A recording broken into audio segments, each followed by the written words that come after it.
voice and we'll unmute people when we get to the end of the presentations, or you can use the chat function or both. So the chat function is over the bottom of your screen, and you can see the word chat, where you can type in your question and whatever you're comfortable with. Just so that you're aware, we will be recording the meeting when we start the presentations, but we won't record the questions because we don't want that to stop the discussion. So we do record our meetings because people that can't join the call sometimes like to view those afterwards, but we won't record the questions and discussion because that's confidential to yourselves and everybody on the call. So we are going to get started, and when we start, I'm going to share my screen so that I can cover my presentation and then Andy's. Just be aware that that means I can't see all of you, although Kate can. So Kate, my colleague Kate Gascoigne is helping me with the call, and she will be, if you want to catch her eye, wave at her, but I won't necessarily be able to see you when I get started. We've also got Adam Day on the call. So Adam, I can see in the bottom of my screen, and he's our managing director, and I can always call on Adam to cover me if I get lost. So Adam, over to you. No, I wouldn't do that to you. So right, I'm going to share my screen and we're going to get going, and we'll take questions after I've done my presentation. So give me a second. So just one of the things to note, this evening's workshop, it's funded by the Cumbria Growth Catalyst programme, and that's funded through the Cumbria Local Enterprise Partnership. So they've given us some funding for workshops. They've also given us some funding for some one-to-one farm business reviews, with up to 3 hours free advice that both Andy and myself are doing. So if after this meeting you want more one-to-one individual discussions, particularly if you want to involve other members of your business, then we can fund up to 3 hours free of charge from that, and it might be helpful to go through some of these in more detail after the meeting. So I'll come back to that at the end, and you can always book those separately with me. So why are we here? This is the Agriculture Bill, which I keep putting this down, but it's the greatest reform to farm support payments for a generation. And actually, I always say it's for more than a generation, because actually I think the last time there was such a significant change was 1947, when they first brought in deficiency payments. So this is a really, really big change for our industry. Why is this happening? Well, it's because we're leaving the European Union, and because we're leaving the European Union, we're leaving the Common Agricultural Policy. And the Agriculture Bill is a piece of legislation that provides the replacement support schemes in England. And I stress England because the legislation underpins what they can do in Scotland, Wales and Northern Ireland, but it's up to those devolved nations to take their own decisions about how they pay that support. So it is one of the things to think about is that I think particularly Scotland may not do quite the same as in England, and they may do it in different timescales. And I know there are some people on the call, because I recognise the names, who are from the very far top of Cumbria and will be trading in Longtown and Carlisle Mart. You may be trading with farmers over the border that maybe still have a version of the basic payment scheme going forward, or just a different way of paying farm support. So it is something to think about. This is for English farmers. Scotland and Wales can do something different, and Scotland may particularly do something different. So this bill was published in September 2018. It was quite a long time ago now, over 2 years, and it finally passed into legislation on the 11th of November. And what we're covering tonight is what the latest of what we know about how DEFRA is going to interpret that legislation. And they have published it in a document called The Path to Sustainable Farming. So that's their words, not mine. And some of you, hopefully, might have got this summary leaflet through the post. I know some farmers have said that they've had this. So this Farming is Changing leaflet, if it's arrived in the post, maybe don't put it in the bin or recycle it. Put it somewhere where when you've got time you can have a read through. That is a summary.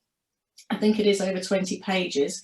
But I'd also recommend you download the full briefing, and I've put that on a link for the email that I sent out with this meeting, because this stuff is so important. You actually need, you know, to really look through some of the as much detail as we've got at this stage. So do read the summary, but also see if you can find online the bigger document, which is over 90 pages, but it has a lot more detail in it. But we're going to cover some of this tonight, so hopefully give you an idea of what's there. So I've summarised 90 odd pages on one slide, but we're going to sort of try and cover these in more detail. So the big headline is the fact that the basic payment scheme will be phased out over 7 years from 2021 onwards. And what that means is that by the time we get to 2028, basic payment scheme will not be there, it will be zero. And those direct payments cuts will start next year.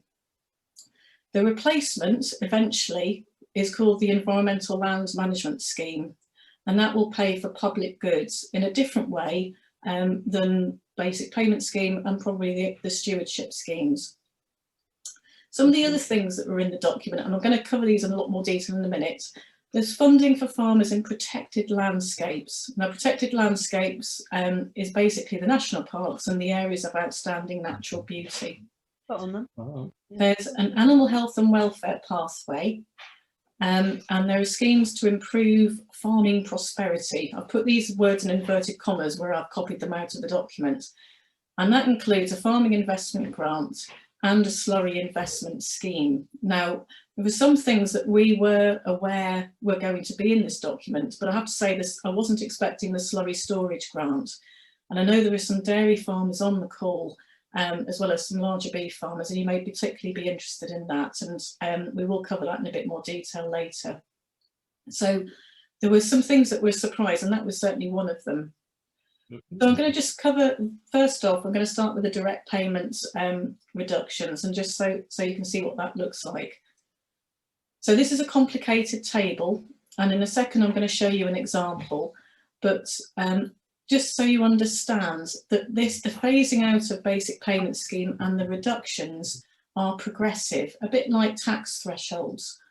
So for the first £30,000, if you take 2021, which is here, you will just have a 5% cut in the first year. That will then rise to 20% in 2022. Now that's quite a big jump. And the 30th of November was the first time we really saw in black and white what those reductions were going to be post 2021. We knew that it was going to be 5% in 2021, but we didn't know 2022, 2023 and 2024. And you'll note that by the time we get to 2024, they're talking about a basic payment reduction of 50% for that up to £30,000 threshold. If you currently get more than £30,000 BPS, any money above £30,000 that you get will be subject to higher reductions. So the next £20,000, that will get 10% off it next year. And then if you get over that, then obviously the reductions go higher. So what I've done, I'm just doing an example. A lot of you on the call will probably be getting about £25,000 in basic payments. And what I've put in here, I've used an AHDB calculator, which I can send as a link to people that would like it. It's just on the AHDB website, and you put in your current basic payment scheme to see what these reductions might look like. And I've put in 25,000, and they've given me this graph, which I've just copied in here. So the first year, 2021, we've only got a 5% reduction. It's not that significant, £23,750. But in the second year, in 2022, if you remember, the reduction was 20%, and therefore what was a £25,000 payment, that goes down to £20,000. And by the time we get to 2024, that payment has halved down to £12,500. What we don't know is these amounts in blue, and the AHDB has estimated the reductions after 2024 because we don't actually know yet what they will, how much they will reduce them by, partly because this government may not be the same government after that. So this government has said we will protect the amount that's spent on agriculture in this government that will run till 2024, but obviously they don't know what will happen after that. So this is what we're assuming based on, you know, that progression. So that's for maybe most of you that are on maybe a £25,000 BPS payment now. If for those of you on a little bit more, I've tried to have a go with a £50,000 payment, and you'll notice that the reductions are slightly more. And by the time you get to 2024, what was a £50,000 payment has more than halved, and it's £24,000 by that point. So the higher the payment you get, the steeper the cuts, but it is progressive. So the first 30,000 gets that lower rate of cuts. Now we can have questions around that later, and as I say, if you want to have a look for yourself, I can give a link to that AHDB calculator. So I'm going to move on to something that some people are interested in, and that is an exit scheme. And I did have somebody phone me up the other day, very excited, saying, when can I get to the exit scheme? And is it a golden handshake? And I've put here a little man in a golden parachute. So I think the person that phoned me was quite excited because they thought that they could spend their retirement in Barbados or hopefully somewhere sunny. But I had to sort of break it to him that it wasn't a massive lump sum payment. It depended on how much he would have got for the rest of the transition period. So this lump sum exit scheme potentially could start from 2022, and it would be based on the payments you would have been entitled to receive during the remainder of the agricultural transition. So if we go back a couple of slides, if in 2022 you said, okay, I'm going to leave the industry, your payment would be based on that 16,250 plus 12,500 plus whatever these amounts would be. So if you added all that up, potentially that would be your lump sum payment that you would go out with. One of the conditions in there was that you would need to leave agriculture and retire. Now that again was something new that we saw in that 30th of November document, because prior to that I thought people might be able to take the lump sum payments and maybe use it to invest in their businesses, either on the farm side or as a diversification. But the wording that's in that document suggests that you have to leave. And you need to think about tax.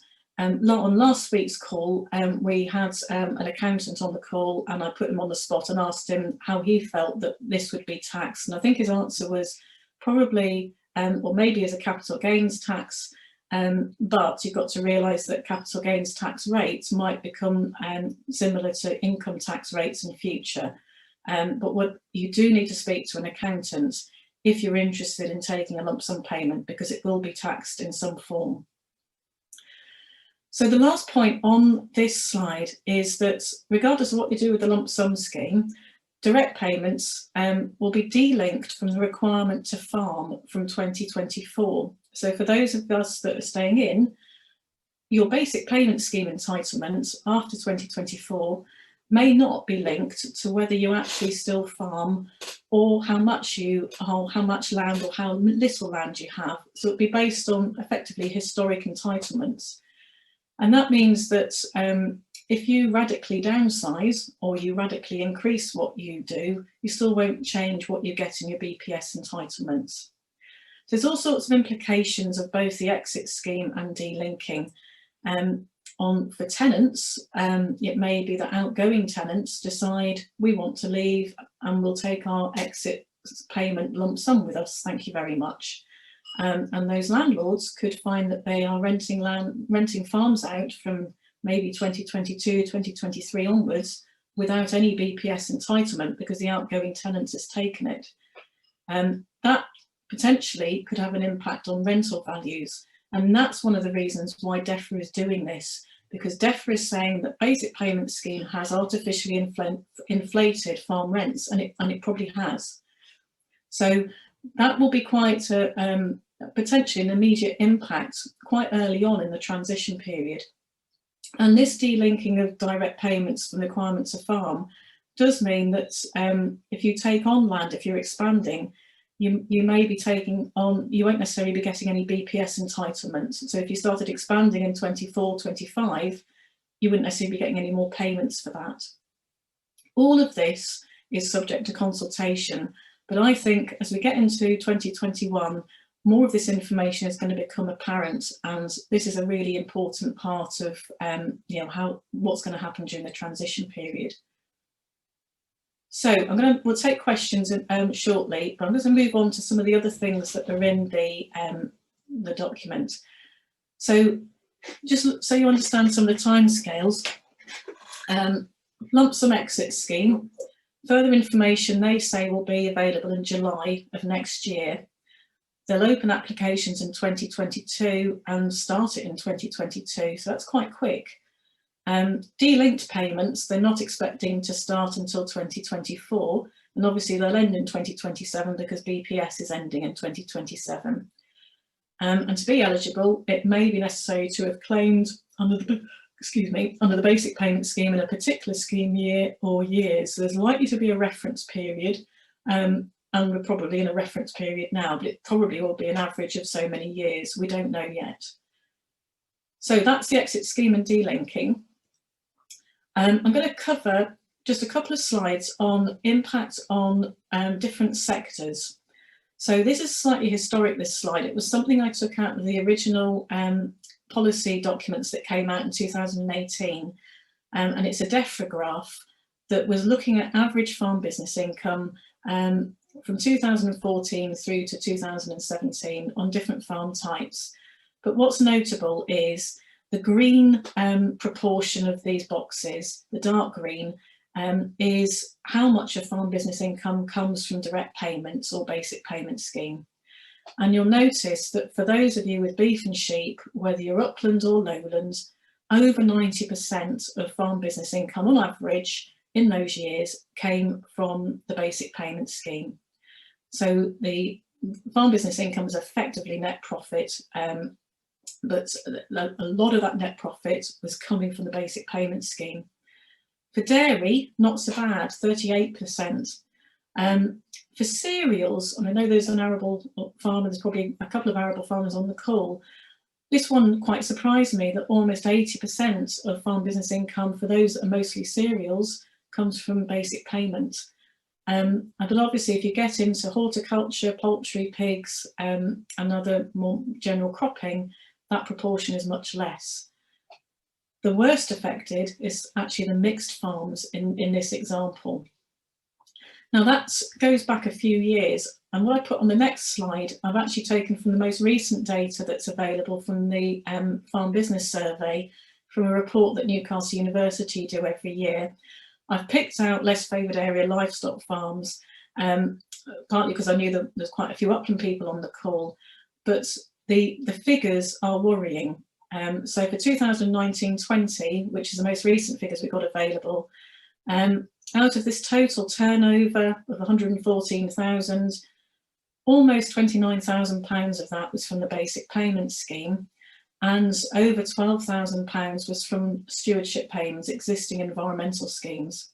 But the farm business income was just over 15,500. It was a big drop from this year compared with the previous year. But even on the previous year, where there was a farm business income of 27,000, that was less than the basic payment scheme in that year. So it shows that actually more recently, the less favoured area livestock farms are even more reliant on basic payment scheme for their profitability. And if you add up the stewardship payments and the basic payment scheme for that most recent year, that was 40 grand. That was over double what the farm business income was. So the reason I put this slide on is to effectively say people can't ignore these changes, because basic payment scheme is at the heart of profitability for an awful lot of you, unfortunately. So it's really important we look at what is replacing the basic payment scheme. Now, Andy in a minute is going to cover the main scheme, which is the environmental land management scheme. But I'm just going to show you a few of the other things that were in that document. Some of you on the call will be in either a national park or an area of outstanding beauty. We've obviously got a lot of protected landscapes in our area. And there is specific funding for a 3-year package of support in national parks and AONBs. We don't know quite what that's going to look like, but what I don't think it will be is an annual payment to make up for that BPS phase out. What it says it's going to be is going to fund improvements to the natural environment, cultural heritage and public access. It will provide support for farmers and land managers to deliver environmental outcomes, lay the groundwork for the new ELM scheme and possibly grants for diversification. There's going to be more information in February and it will start in April for 3 years. On last week's call, on one of the calls I had last week, I had the Yorkshire Dales National Park Authority who were also speaking, and they said they're still working through what their package will look like, but they could see funding for perhaps helping farmers to see how they might get into some of the higher components of the environmental land management scheme, to diversify, to maybe sort of help farmers promote what they're doing in terms of sort of their tourism offer. So there'll be a range of support, but I don't think it will be an annual payment to offset the loss of BPS. But certainly if you're in an AONB or in a national park, those bodies will be getting some funding to help you, and you need to sort of be in touch with them to see what that help provides, particularly if you're interested in diversifying. So that's farming and protected landscapes. Something else that's in the document was what's called an animal health and welfare pathway. That's been under development for a while, and they're going to continue developing that in 2021. That kind of means we still don't know exactly what it's going to look like. What they do say at the moment is that there'll be capital grants and financial support for veterinary visits available from 2022, linked to enhanced welfare standards. One of the things that's interesting, but we still don't really know what it will look like, is a payment by results to support biosecurity and control endemic diseases. That's likely from 2023. Now, whether that's going to be a top-up payment based on your health status, don't know yet, but possibly. And there's also a livestock information service that will be launched in late 2022 to simplify traceability. So there's an animal health and welfare pathway. Quite a lot we don't know about what's involved with that. Clearly, hopefully, capital grants, maybe some form of additional payment linked to animal health. So next set of slides is really to do with capital grants. So many of you would have applied to the Countryside Productivity Small Grant Scheme. I know some of you have on the call, and I'm expecting a similar scheme to come out of this next tranche of funding. It will be called a Farming Equipment and Technology Fund, and that will be the smaller grant. But from the look of it, it will be run on a similar basis to the CP Small Grant Scheme. So there'll be a list of items, there'll be a standard cost, probably a 40% grant of the standard cost. If what you want is not on the list, you can't get it, but it is a quick and easy scheme to apply to. The current CP Small Grant Scheme has a maximum grant of £12,000, and many of you would have had a go at that. So I'm expecting a version of that to come out of the next schemes. Larger grants may also be available, and this is called the Farming Transformation Fund, and that will be grants towards the cost of more substantial investments in equipment, technology or infrastructure with the potential to transform business performance. And again, I've just copied straight out of the document. What's interesting is, will they base it on quite a strict list of specified equipment like they did last time? So last time, for those of you that were aware, there was grants for robotic milking systems, robotic slurry systems, and I think renewable energy battery storage, but not a lot else. So it would be much better if this larger grant scheme was more open for people to sort of say, this will transform my business, here's my business plan, would you fund it? So I don't know yet, but there will be a larger grant scheme and a smaller grant scheme for equipment and hopefully infrastructure and technology. I'm going to ask Andy to help me with this slide. So if he can unmute if he's on mute. So this again was a bit of a surprise, and I know there are dairy farmers on the call, and we've been wanting slurry storage grants for an awful long time, and this looks like there will be slurry storage grants available, possibly from 2022 for new stores. Now I'm going to just ask Andy to talk through some of the other points on this slide because he knows it better than me. So hand over to Andy. Okay, thank you, Veronica. Yes, again, there's still an awful lot behind this slurry investment scheme that we really do not know the detail about. Most of you will be aware of the Clean Air Act 2019, which will really begin to bite from 2025 onwards, and this grant is essentially available from 2022 to 2025, and then we will be into the environmental permitting approach under the Clean Air Act, and then again we're not sure what the process will be from that time on. This investment scheme will also help fund low emission spreading techniques. So splash plates will be banned from 2025, and then we'll all be on dribble bars or shallow or deep injection, depending on soil type and the program that you're currently using, or whether it's a contractor or whatever. One thing I think that is coming through is that Veronica mentioned the sort of the small and the large grant schemes. It's quite clear that contractors will be able to access the grant schemes, whereas in the past they've tended to be excluded. So that will certainly help in terms of investment in technology going forward. At the background of this, 6 month storage, we get the impression that actually there'll be a change in legislation to then bring in possibly an English-wide NVZ, which has been talked about for a while, and therefore that will bring in a new requirement potentially for 6 month storage across the board. I mean, the pig industry currently has to have 6 months minimum storage. If you're an NVZ, then it's 5 months storage of slurry, and the baseline elsewhere is currently 4 months is the required minimum.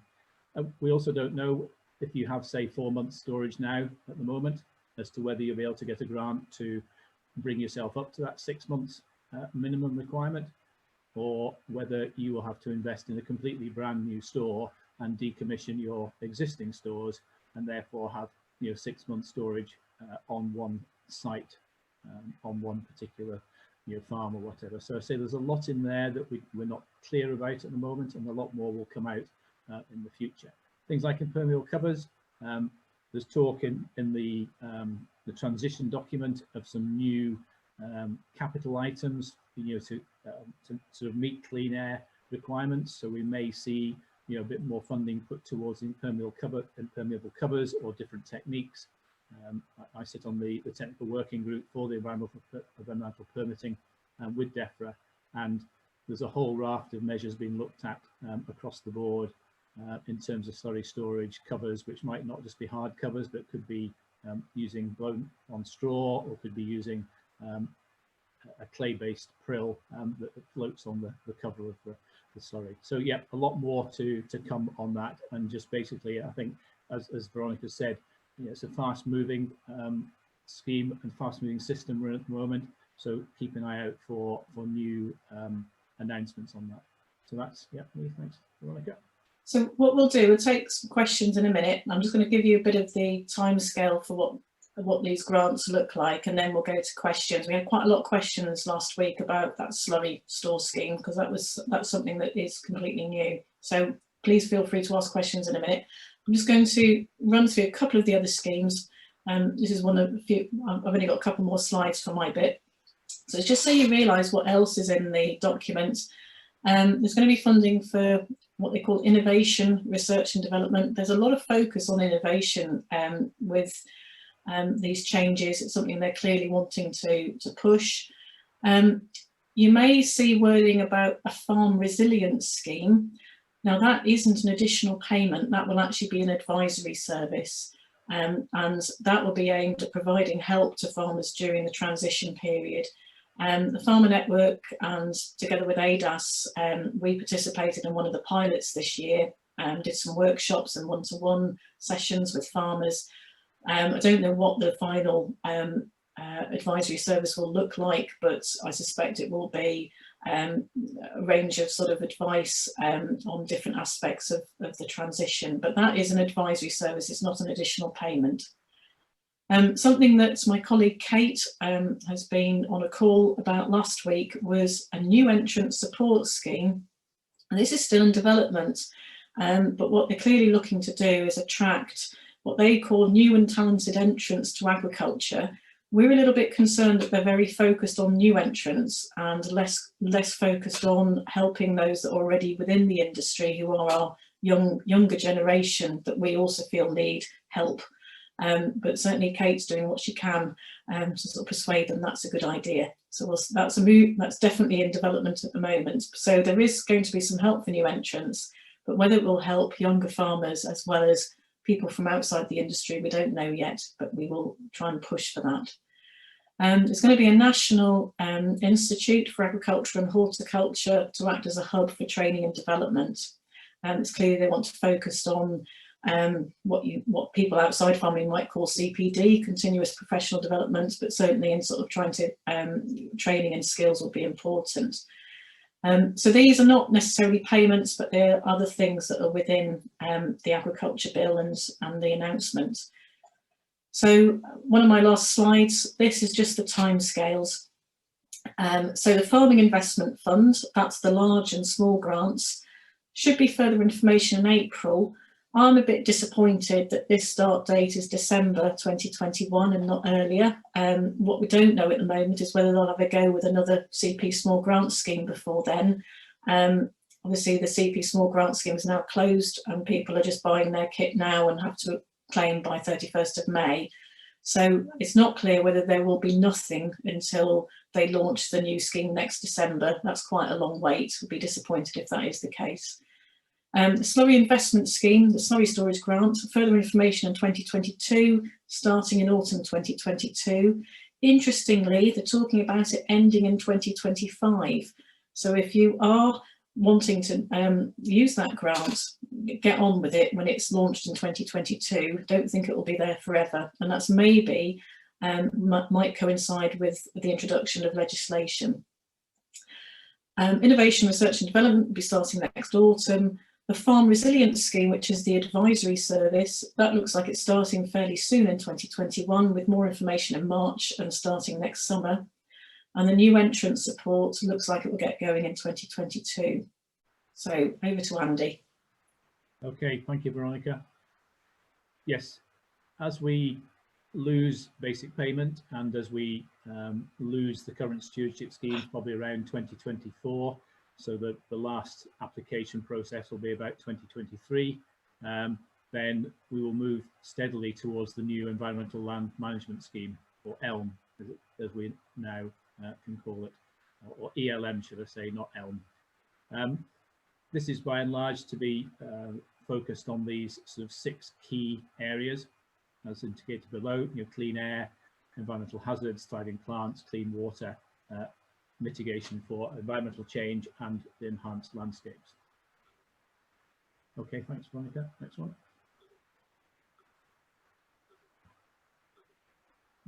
As Veronica said in her presentation, this all comes with a health warning. I'll expand a bit of that later on, but this is a very fast-moving process. There's a lot that we do know, but there's an awful lot that we don't know. And what we do know is that the current funding will only be guaranteed for the life of this Parliament, as Veronica has said.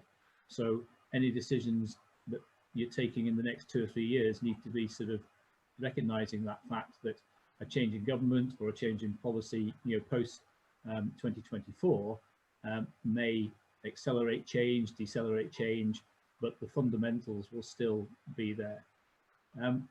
We've probably spent the last nearly 3 years now discussing environmental land management, and while this transition plan that Veronica has mentioned there didn't tell us a huge amount that we didn't know already, at least it set a few markers in the sand. And since the announcement on the 30th, then things have moved forward again. And as Veronica said, just watch out for announcements. 2020, the early part of 2021, there will be an awful lot coming out, whether that be small scale consultations or announcements or just general tweaking of the announcements so far. And certainly I would expect a much more rapid progress in 2021 than we've had in the previous 3 years. Okay, thank you. So this is just an indication of where potentially this money will be recycled. I say the current Parliament has guaranteed the funding, so effectively that money stays there within a theoretical big pot. And if you look at the pot in 2021, then just under 70% of that pot will be paying out for basic payment. 9% for productivity, so those are the schemes that Veronica mentioned in terms of the current countryside productivity grant scheme and potentially a larger one, and then 23% in the environment. Now that will be largely existing your countryside stewardship schemes and higher level stewardship schemes, and rollovers will continue on higher level stewardship schemes certainly till 2024. Then by 2022 there's a shift there as BPS drops, but that still retains that money within the pot, but a definite enhancement. And you can see where this is going, a fairly steady investment in productivity, but a gradual switch away from the basic payment type of support, much more into the environmental aims. And by 2024, we will hopefully be seeing the first of the environmental land management schemes coming to the fore. Okay, thank you.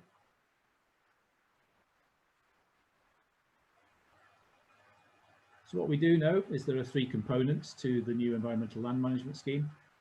Component 1, now known as the Sustainable Farming Incentive, SFI. Component 2, Local Nature Recovery. Component 3, Landscape Recovery. So the SFI, and I'll expand on that in a bit more in a minute, is likely to consist of 8 standards. And I've put in here a number of packages, suites of options. Things have moved on even since we gave this last presentation, this presentation last week. And whilst I can't divulge a huge amount, the 8 standards are still there. I'll come to those in a minute in terms of what they were originally, but there's been a slight shift. We're now looking potentially at maybe something like a bronze, silver and gold element to each standard.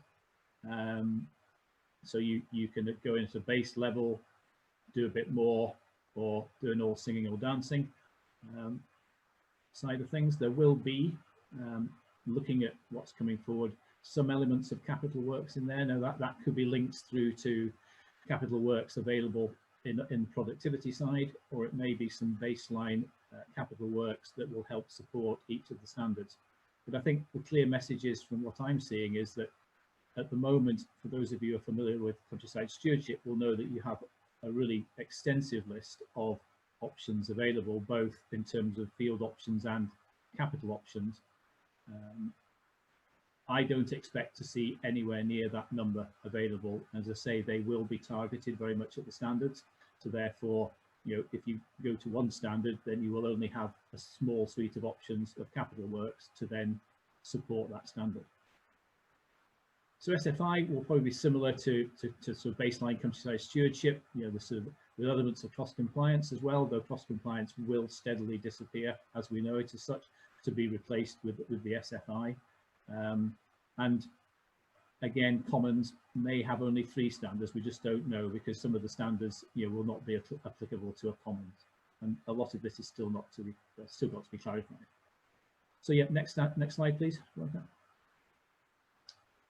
So these were the original 8 standards.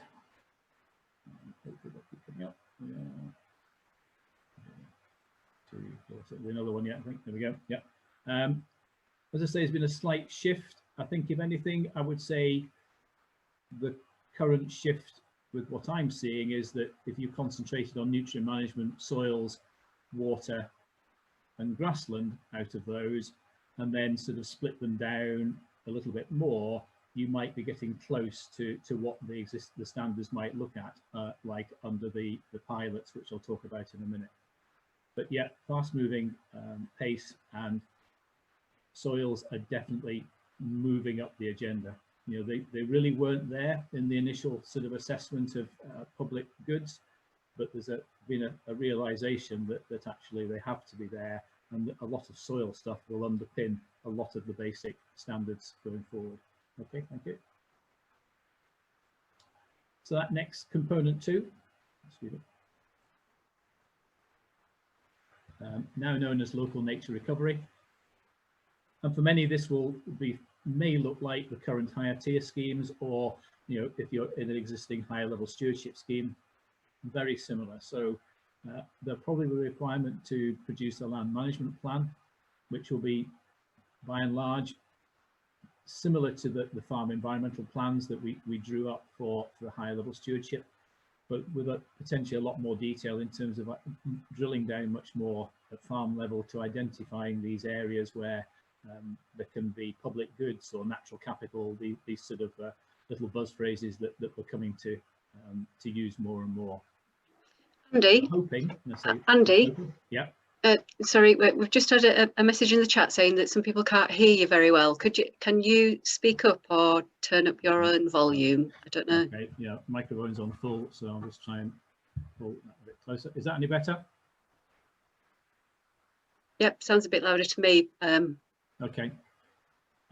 Yes, so effectively, we're hoping there could be a broader suite of options. We really know very, very little about this local nature recovery at the moment. There are tests and trials out there testing these basic elements in there, but concentration at the moment is on rolling out the component 1, the sustainable farming incentive, and we should hopefully get to know more about component 2 as we go through 2021. This section here, component 2, will possibly require collaboration between neighbouring farmers. We've seen facilitation funds being promoted, and there will be another round of facilitation fund sort of bidding to either create new ones or hopefully maintain the existing ones. So DEFRA is recognising the benefit that these facilitation funds working with groups of farmers has brought to the industry in general. So the chances are we will see a lot more, and it could be that under component 2, by collaborating between your neighbours, you then attract, could potentially attract a larger payment, for some of these suite of options where you're delivering much more on a local scale. And I think the good thing that we can draw from this is that there's a realisation that these things need to be done at a local level. There's always been a case that there's been a top-down approach with a lot of policy and delivered on a national basis. There's a realization that things like local nature recovery, as it says there, local, has to be dealt with by local people with local knowledge. Okay, thank you. How's the volume now? Is that all right? Okay.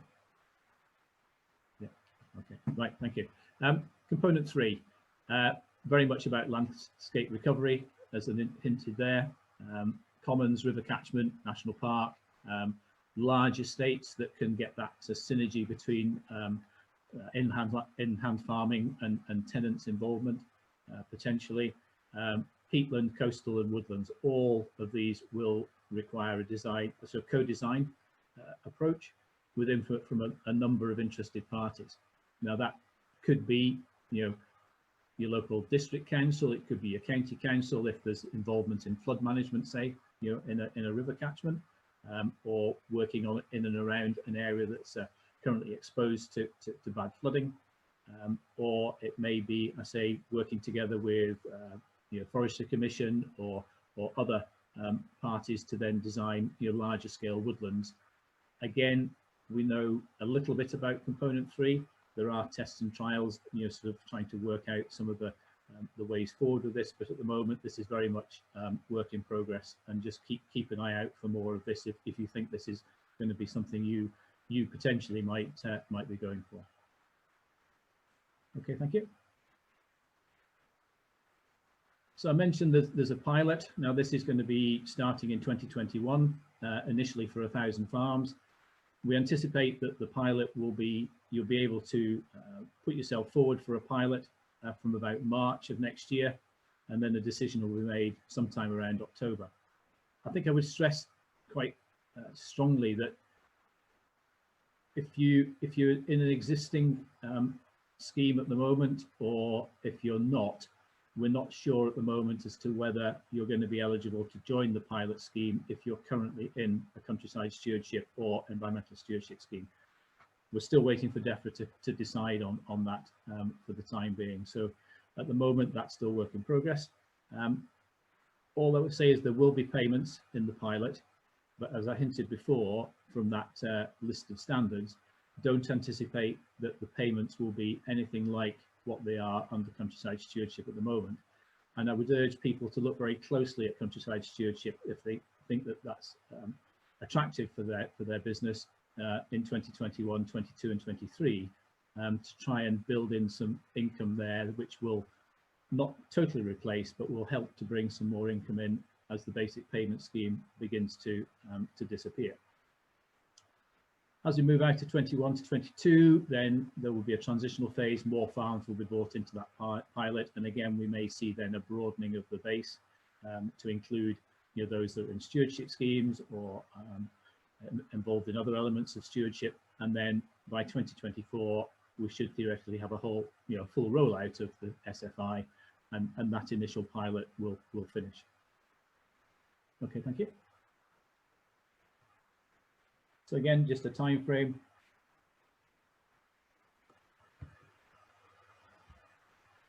Tests and trials are on the go. You'll have all heard of the tests and trials that have been taking place, you know, across the whole of England, pulling in various elements of this. They started 3 years ago and will likely continue for as long as we believe they will, until we've got things fully embedded.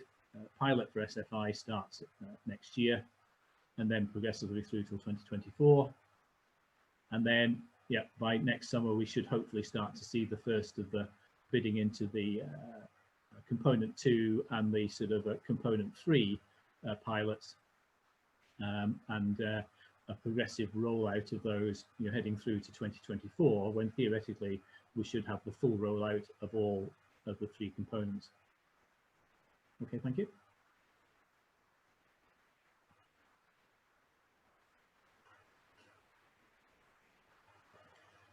So, as I've said, there's a lot we don't know. We certainly don't know what the payment rates are. Those that have been bandied around at the moment generally are not fixed in stone yet. We're a long way from that. I feel some of those will become embedded in the pilot, and will be trialed to see whether they are attractive enough. As I said, there's still a lot we don't know about the options, the standards, the components of those standards, how they're going to be broken down. We don't know about the duration of these environmental land management agreements. You know, will they be 1 year, 3 year, 5 years? You know, if you're going in for an annual cover crop on some arable land, say, that could just be a 1 year agreement you sign up for. But if you're then going to do some buffer zones, you know, some riparian planting or some enhanced stubble management, say, or wild bird seed mix on an arable unit, then you may enter into a sort of a much longer term agreement with DEFRA. And we still don't know whether you'll be allowed to stack components of 1, 2 and 3 together, so that effectively you can have that on your farm, and if it's, you know, a particularly high value in delivering on all 3, whether you can then, you know, pack the, you know, stack those theoretical payments, or whether there will be a, you know, a tiered payment, you know, or a component payment that will be much higher within component 3, and therefore you won't be able to access the ones in component 1 and 2. Okay, thank you. Next one.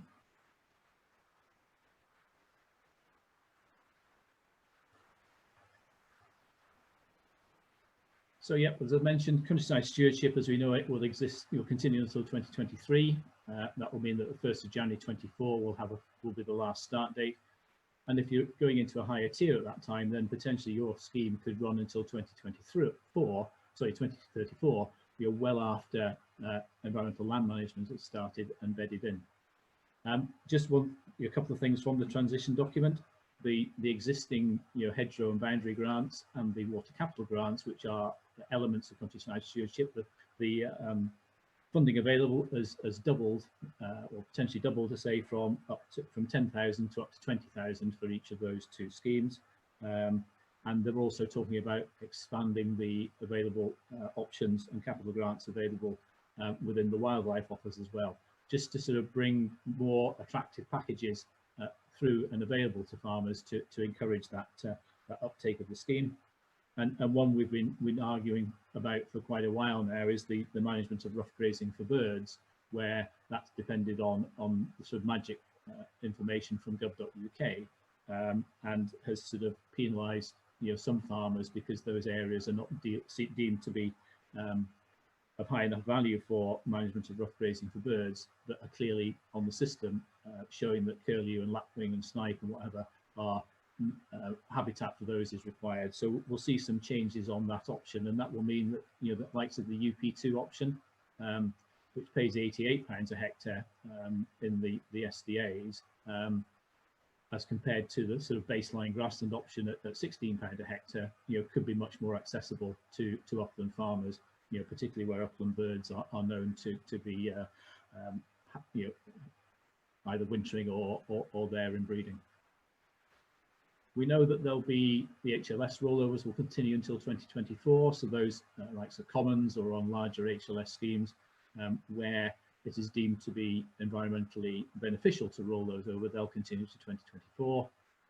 And with all the countryside stewardship schemes that are coming out now for approval and for agreement, there is from 2021, these schemes from the 1st of January will have a break clause that will enable you to then look at what's available potentially under environmental land management, and then make a decision as to whether you terminate that countryside stewardship scheme and move over onto an environmental land management scheme. And we understand that will probably take place around the annual anniversary, so roughly the 1st of January each year. But what we have heard potentially is that rather than having a single start date from 2021 onwards, and I'm just saying 2021, it might be 2022, there has been a thought that we may have a quarterly start date and therefore a quarterly application date, just to try and smooth out the workload, not just amongst the sort of the professional help in the farming community, but also in terms of the processing by the RPA, where they obviously have a huge amount of work suddenly comes in around this sort of June, July time, when they're busy processing basic payment claims at that time as well. And we know that initially the SFI, so that component 1, will be open to all BPS claimants. So if you're currently not claiming BPS, then you won't be eligible for that sustainable farming incentive. So maybe there's a view to, if you're not claiming it, to then see how you can do it, to see whether you're going to be eligible to access that. So I say, as Veronica says, we just need to be careful in terms of what we know in terms of reference years going forward. But again, just take professional advice on that.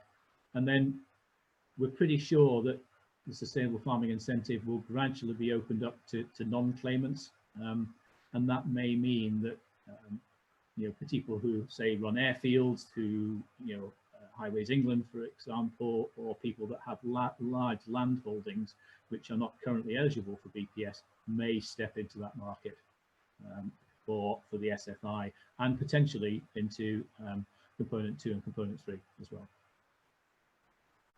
I've got a couple of questions to me and a general comment to everyone. The general comment to everyone is basically support for the younger farmers is needed.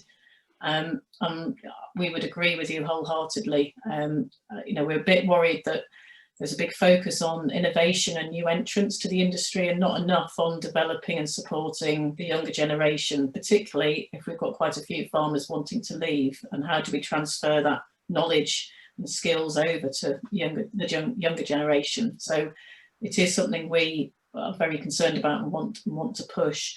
I've got a question to me, but it probably applies to other people. And probably many people will have sympathy with this. The question was really sort of saying, ELM looks like it's directed more to areas of outstanding natural beauty and national parks. Do you feel that's right? And what funding is there for productive farmers? So I think that probably many of you on the call will have a sympathy with that.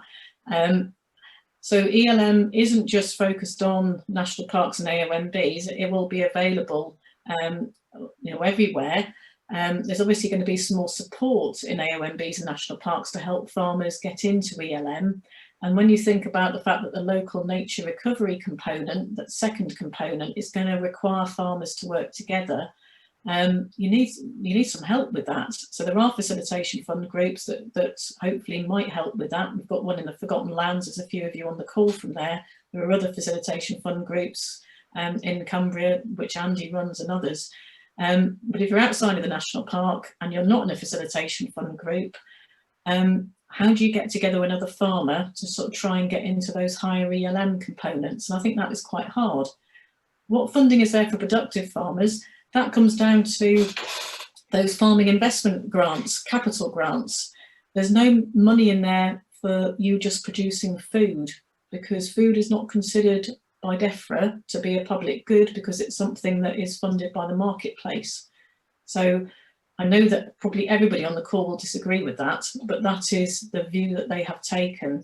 So the funding for productive farmers tends to be associated with capital grants for investing in productivity on the farm, rather than an annual payment that we've been used to through the basic payment scheme.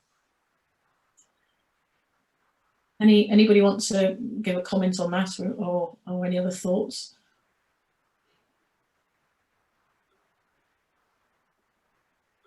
Okay.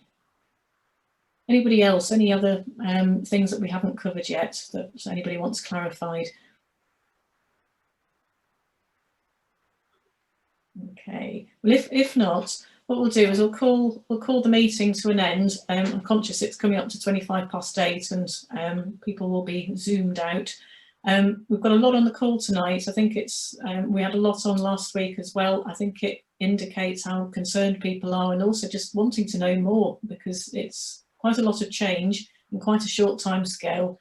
We still don't know things like payment rates for a scheme that's starting within 3 to 4 years, and at a time when you're losing a lot of money out of BPS. So lots of uncertainty still, but I think the pace of change is picking up, and we're going to start to see more detail over the next 6 months in particular. Thank you very much to everybody who's joined the call. Thank you to Andy for helping me with the presentations, and to Kate for helping us with administering the call.